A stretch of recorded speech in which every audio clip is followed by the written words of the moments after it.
kita akan tanya jawab. Nah, tanya jawab itu sebenarnya sama Bu Irina sudah di-share lewat Google itu. Sementara sudah ada 11 penanya. Nanti akan kita bahas. Setelah itu nanti masih kita buka pertanyaan yang terbuka dengan kurikulum dan ekivalensi. Saya hanya menekankan ekivalensi itu adalah kebutuhan mahasiswa. Gitu ya. Jangan sampai Anda rugi. Jangan sampai Anda tidak tahu. Karena nanti begitu ekivalensi sudah di-drop, sudah tidak bisa balik. Ya. Jadi ada yang nanya memang, apakah bisa online? Salah satu pertanyaan di question and answer itu. Nanti saya buka nanti.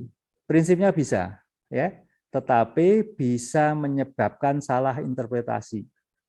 Kalau salah interpretasi, itu nanti kalau sudah di-drop, Anda yang rugi. Oleh karena itu sangat tidak disarankan pelaksanaan ekivalensi itu adalah online, sangat tidak disarankan.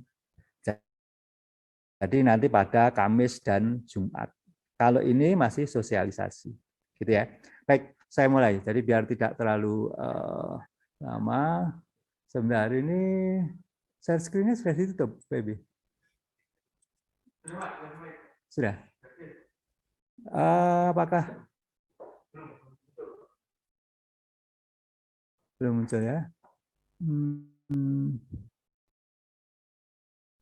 Sebentar, saya share screen dulu. Share screen. Oke. Apakah sudah kelihatan? Audien? Sudah, Pak. Sudah, baik. Jadi ini penjelasan tentang ekivalensi 2022 di Departemen Teknik Geomatika Selasa 16 Agustus. Ini saya katakan kunci supaya tidak salah interpretasi. Karena apa? Nanti kalau saudara nanti sudah pada Kamis atau Jumat depan ini, Jumat 18 dan 19 ini, saudara akan berhadapan dengan masing-masing dosen pengekivalensi. Setelah itu kalau saudara sudah dijelaskan, saudara sudah tahu, maka saudara akan tanda tangan pada lembar ekivalensi. Kalau sudah tanda tangan, artinya saudara mengerti isinya pelajaran yang harus saudara ambil. Baik, jadi ini sosialisasi hari ini, 9-11, tapi ini kelihatannya lebih, nanti tidak apa-apa. Lalu open talk, nanti Kamis, ini open talk ini adalah fisik ya atau offline. Kita bagi menjadi 2 sesi, jam 9 sampai jam 10, itu angkatan 2019, sampai dengan 2016, karena kita masih punya sisa 2016. Lalu 10:05 sampai jam 12, angkatan 2021 sampai dengan 2018. Lalu nanti siangnya pada waktu Kamis, tanggal 18, itu kita adakan klinik ekivalensi. Jadi untuk semua angkatan, ekivalensi dimulai. Semua angkatan, karena nanti saya akan dibagi. Misalnya nanti angkatan 2018, itu nanti pengekivalensinya dosennya adalah saya. Nanti yang 2019, ini pengekivalensinya adalah Pak Husnul, Bu Ceri, dan Bu Filsa, dan seterusnya. Ya, nanti akan diumumkan. Itu sudah melakukan ekivalensi, Kamis tanggal 18 pukul 13.30 sampai 15.30, 13 sampai 15.30 ya. Nah, kalau tidak selesai, karena ini semua mahasiswa, nanti akan ditambah hari Jumat, tanggal 19 Agustus, jam 9 sampai jam 15, tapi ada jedahnya untuk sholat Jumat. Nah, pengekivalen nanti, dosen yang mengekivalen adalah Ketua RMK, dalam ini adalah Ketua Lab, semua Ketua Lab, tim kurikulum ada Bu Ira, ada Pak Nur Cahyadi, ada Pak Danar, ada Bu I, dan tim ekivalensi. Ya, jadi itu nanti pada saat Kamis jam 13, itu nanti akan kita mulai ekivalensi benerannya. Ya, jadi sekarang sosialisasi, lalu yang Kamis pagi tanggal 18 itu kita adakan open talk langsung. Nah, apa ekivalensi itu? Ekivalensi adalah proses penyetaraan substansi bahan kajian yang terdapat dalam satu atau lebih mata kuliah pada kurikulum lama dengan satu atau lebih mata kuliah pada kurikulum baru. Satu atau lebih. Artinya ada kemungkinan yang saya katakan tadi. Pertama, itu adalah ada mata kuliah yang dihapus. Ada mata kuliah yang digabung, ada mata kuliah baru, ada mata kuliah yang dipecah. Dasarnya apa? Ekivalensi adalah dua aturan rektor yang sudah disebutkan Bu Epi tadi, tahun 2022. Kenapa ada aturan rektor ini?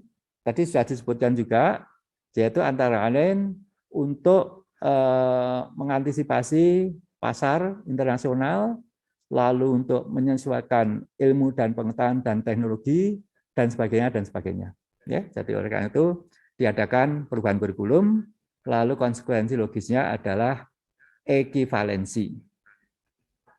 Nah, ini yang penting, program sarjana, kita mengekivalensi program sarjana, kasusnya di sini. Jadi, sarjana itu batas maksimum wajib mata kuliah adalah 147 SKS. Jadi nanti hasil ekivalensi saudara, yang normal itu sebenarnya 144, tapi karena ada ekivalensi, saudara nanti ditentukan oleh ITS maksimum 147 SKS. Jadi ada kelebihan. Ini masih ada keterangannya, kecuali bagi mahasiswa yang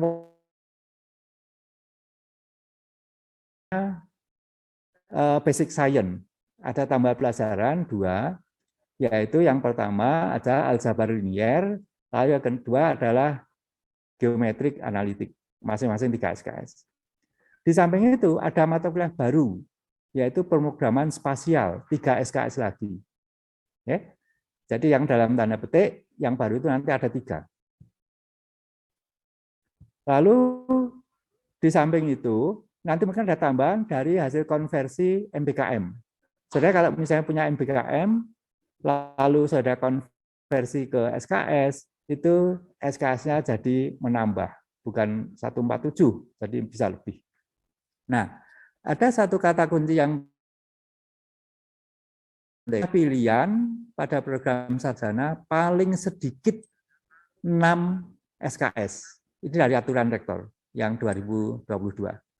Jadi, saudara kalau sampai sekarang masih pilihannya masih kurang dari 6 SKS, itu nanti adalah harus nambah mata kuliah pilihan. Tetapi kalau sudah lebih dari 6 SKS, sudah tidak usah nambah mata kuliah pilihan. Nah, satu lagi yang tadi disebut juga oleh Bu Epi dalam kurikulum adalah mata kuliah pengkayaan. Mata kuliah pengkayaan itu wajib ngambil, diperlakukan sebagai mata kuliah pilihan. Saudara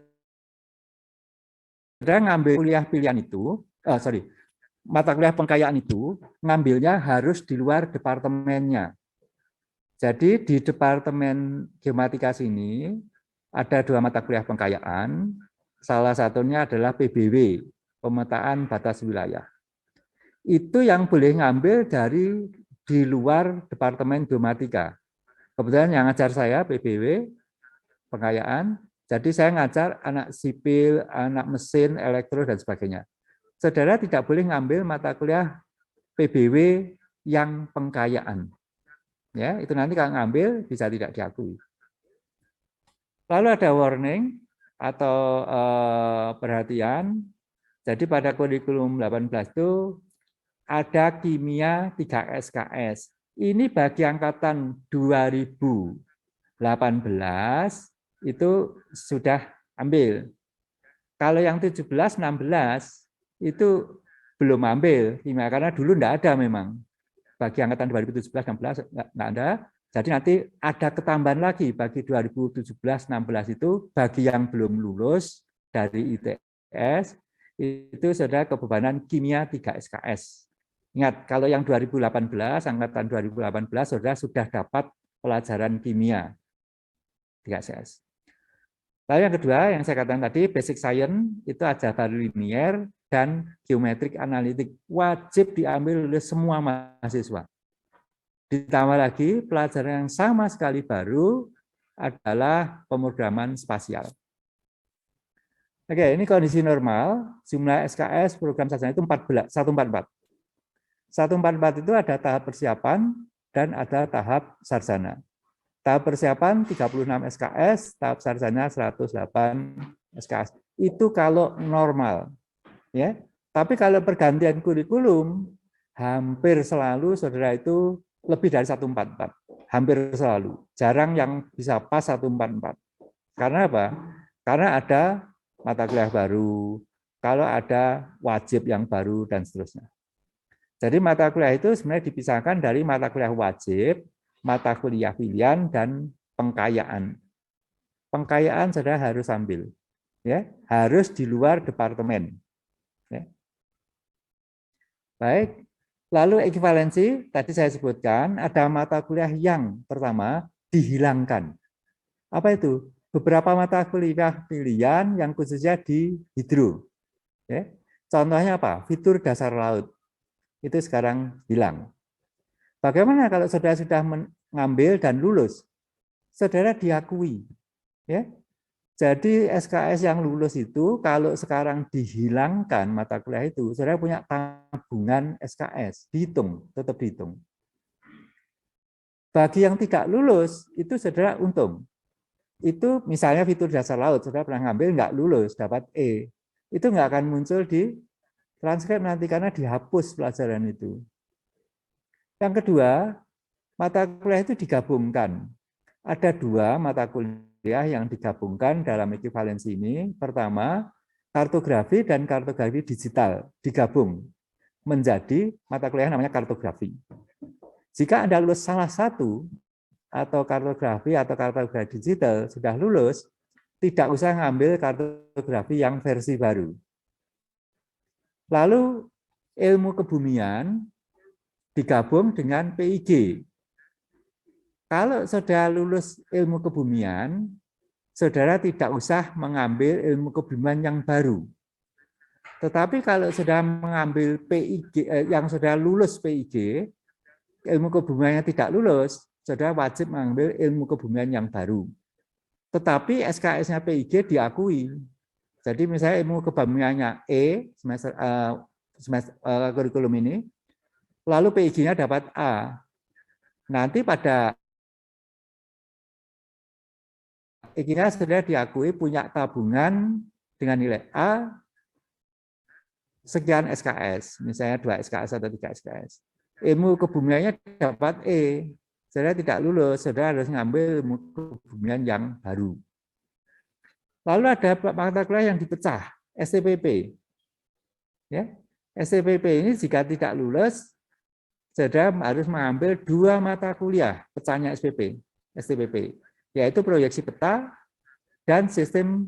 Setelah dipecah menjadi 2 SKS dan 3 SKS, jadi 5 SKS. Oleh karena itu ada selisih. Ada mata kuliah yang pindah letak semesternya. Contohnya toponimi. Tadinya di semester 3 atau 4, sekarang masuk ke semester 2. Nah, bagi angkatan 2021 dan 2020, yang dinyatakan sudah lulus TPB, 36 SKS, ini ada kemasukan mata kuliah baru yang aljabar analitik dan toponimi masuk ke semester 2, aljabar linear itu semester 1, saudara tetap diakui sudah lulus TPB. Apa artinya? Saudara tidak kena batas waktu yang 4 semester harus sudah lulus TPB, karena sudah dinyatakan lulus sebelumnya. Baik, ada yang pindah letak semesternya tadi, contohnya toponimi. Lalu ada mata kuliah yang benar baru, ya, yaitu pemrograman spasial. Baik, berikutnya adalah catatan. Semua mata kuliah yang sudah ditempuh dan lulus, syaratnya lulus ya, SKS-nya diakui atau ditabung. Contohnya tadi ya, PIG misalnya sudah lulus, kebumian nggak lulus, PIG-nya diakui. SKS-nya ditabung. Kartografi lulus, kartografinya tidak lulus, diakui yang lulus. Ya. Dan ini kalau kartografi ini dan kartografi digital, salah satu lulus sudah tidak usah ngambil kartografi yang baru. Yang kedua, pada masa tadi sudah disebutkan Bu Epi, mata kuliah dalam bentuk baru, yaitu Basic Science dan program spasial tadi, akan keluar atau dibuka semester ganjil dan genap, tapi akan diatur. Tidak semuanya ngambil, nanti di jadwal supaya tidak kelasnya tidak meluber banyak sekali.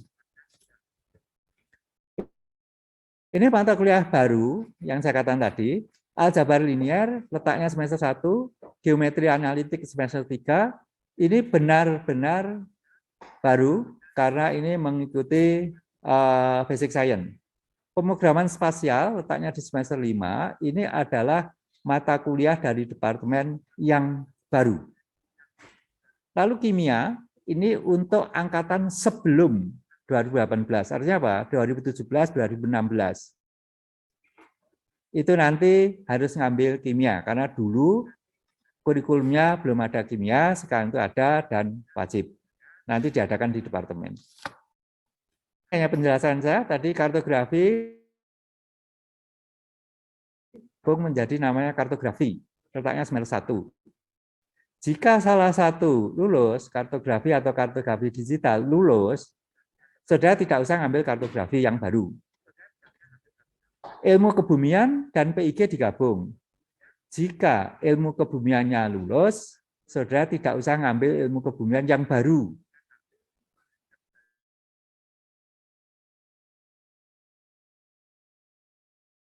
PIG.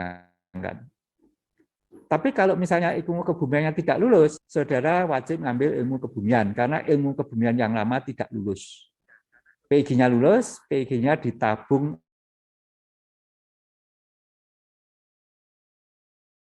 KS. STPP, asign dan transformasi koordinat. Kalau di jumlah AB ini adalah 5 SKS. Ini hanya ringkasan aja, ini tinggal 2 slide. Jumlah SKS mahasiswa itu maksimum hasilnya 147, tetapi dengan adanya basic science, mata kuliah baru itu memungkinkan lebih. SKS yang sudah lulus diakui, kecuali jika mahasiswa ingin ambil lagi. Contoh, saudara sudah lulus surek, nilainya C, saudara mau ambil lagi, boleh, tapi begitu ambil lagi, mata kuliah surek yang sudah punya nilai C dihapus oleh ITS. Jadi nanti diambil nilai terbaru, bukan tertinggi. Nah, dalam perjalanan, surek tadi sudah dapat C, saudara hapus, saudara ambil lagi, saudara dapat E. Yang keluar adalah E. Ya. Jadi, sudah lulus, boleh diperbaiki, tetapi nilai adalah terbaru. Di sini ada penekanan,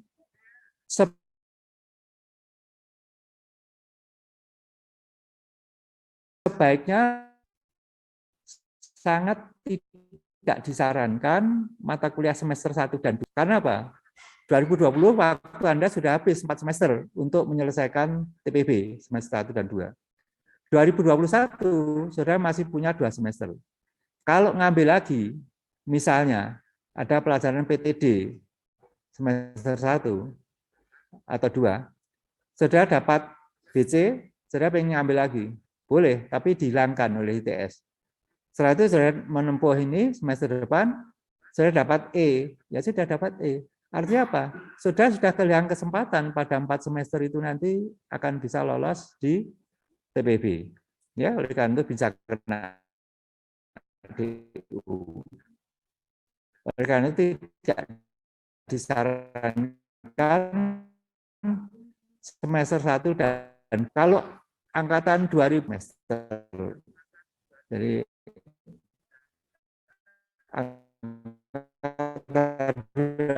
2020 juga sudah lewat sebenarnya ya, tapi kalau barangkali masih ada sisa-sisa, yaitu berarti ada kasus.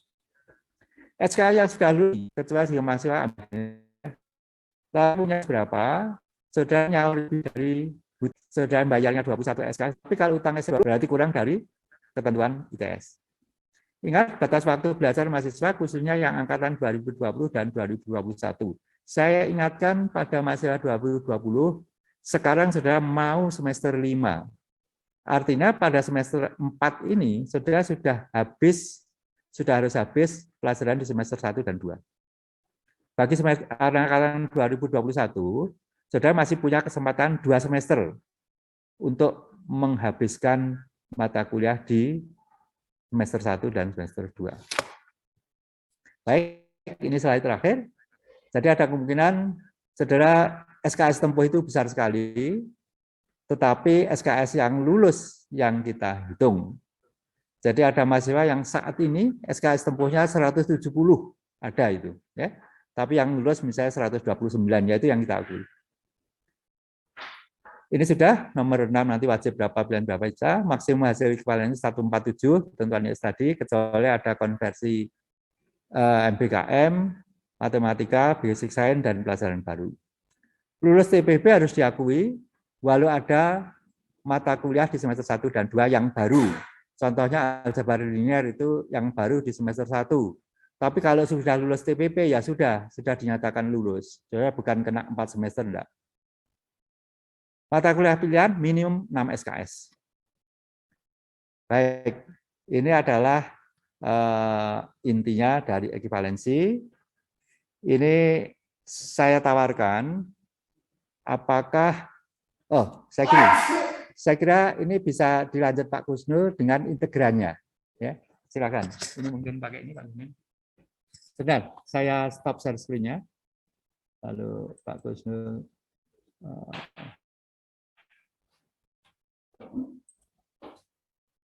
Saya stop share screen.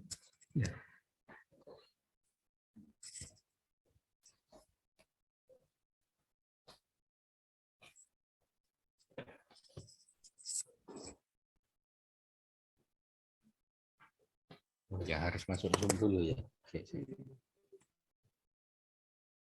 Atau ini apa? Proyektor. Saya enggak masuk di Zoom saya.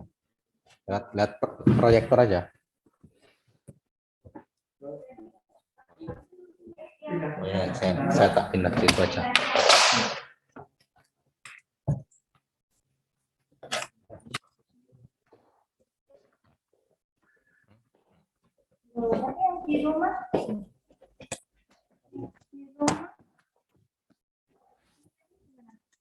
Gabung sama saya.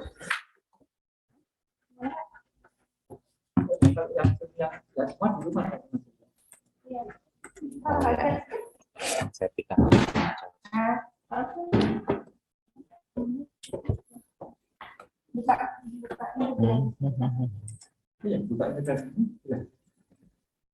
Ada apa? File. Oh ya. Saya gabung Zoom aja, Bu.